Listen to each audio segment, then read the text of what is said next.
So Destin is in the spotlight for his video that he made about his basically an opinion. Xbox buying Activision was pointless. Now that is a headline. That's a title of titles.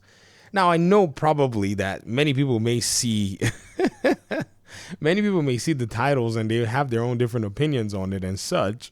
But I think some things are of note in all of this. When you actually evaluate the entire purchase of Activision Blizzard King, you know, it's very interesting nonetheless to see that Destin has actually changed his, or at least his opinion is being molded by the circumstances. I don't know.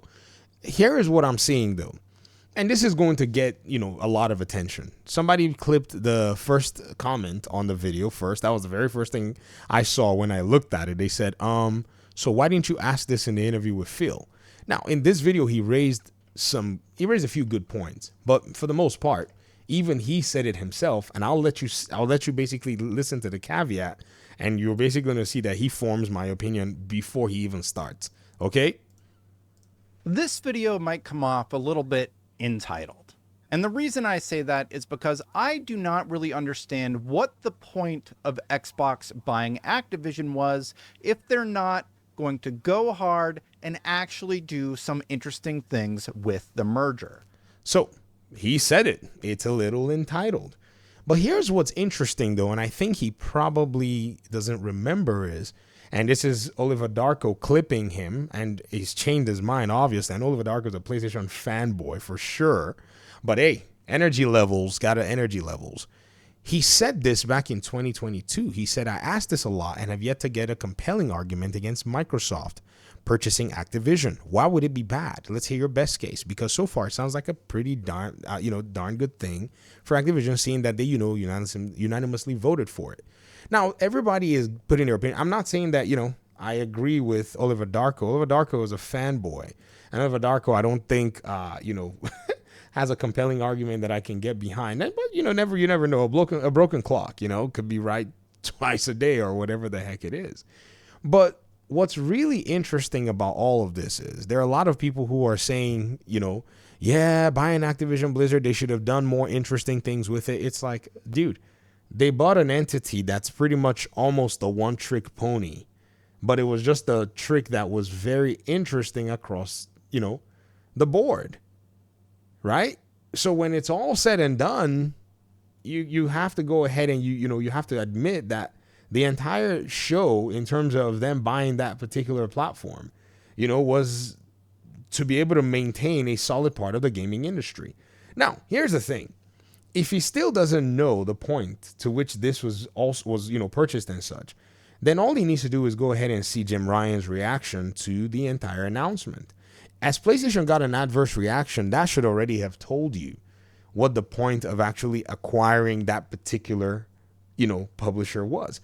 And the reality is there were many points. Point number one was to ensure that they maintained a strong position in the gaming scene. There's no doubt about that. Point number two was that they would bring Activision games to Game Pass, which is something that he has an issue with in terms of them not having, put more of those games like they did with their other publishers that they bought, like Bethesda, where they put all Bethesda's games basically on Game Pass immediately. I can see where that is a valid criticism. There's also the side of revenue, which is very important. Like, you buy an entity that's already making money. Sometimes it's one of those, how do they call it? Set and forget type things. So set and forget, just bring money in to their ecosystem. That's also another reason that they would have bought it. But I think, again, like he said, this is more of an entitled video. He's looking at it from, the perspective of the interesting things that they could do. But again, everyone is pointing and calling out and saying, what's going on. But I think his comment section is probably the most honest place you can see some really interesting reactions across the board. Some people are saying it was for increasing revenue. Some people were saying they were acquiring, like, oh, look at people are talking sense here. Let me look at this. This Hugo says, it wasn't a mistake. Microsoft is acquiring an asset that generates revenue. That money wouldn't accrue the same return on interest alone. Look at somebody thinking financially. You know, some people are talking about, oh, you're 100% right. They should get 30% cut just to have it on the system. I seriously doubt their margins are that high now. Bologna Rob, you need to go ahead and do some math in that regard. But, again, I don't know, bro. This is not some hot take that should be changing the whole conversation on the internet, man. This is as tepid as you can get it. I mean, we all know the many a reason. In fact, again, like I said, look at how PlayStation reacted to the entirety of that particular acquisition. And if anything, Destin could have taken some time to actually go through the leaks that we got to see when the Insomniac hack actually made its way out. Perhaps that would have probably answered some questions. But again, like I said, that video is a headline of headlines. If you get what I mean, right? It's a video that's going to make you go, oh. But in reality, man, there's nothing here that should shock you. If you've been paying attention to what the market's been doing, you already are well, supplied with ample information to show you that there are many reasons. And the point of it in terms of the gamer side and some of the concerns he raises, like old games and stuff, those reasons, they really are on the bottom of the totem. It's just what it is.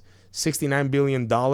There are other more pressing matters. It is what it is. And again, the most important thing, though, is that every new Call of Duty game and new Activision game and new Blizzard game and such, we're all going to be getting. And his video highlighting like, wow, and all of this stuff, sure, we see those as, some improvements that can be made. But again, they are on the bottom of the totem pole. And like he started the video, he did confess and admit that it's probably seemed a little entitled. So I guess he's got to give it to those of us who say, man, we see no problems here. Xbox, carry on with what it is that you're doing. And if you're committed to game preservation, get that going and not just be talking. But again, we've seen news, them coming with their AI, them coming with all of these other things that they want to use to try to quickly get, old versions of games ready to, put into their ecosystem, probably save them a lot of money and save them a lot of resources. So it's not like they're not doing stuff. They are, but again, like I said, this was one of those headlines of headlines. You can get the IGN out of Destin, but you can get Destin out of IGN, but you can't. Okay. I'm being silly, guys. No, I'm gonna go. Leave me alone. Talk to me in the comment section. Thanks for watching the video. Peace out.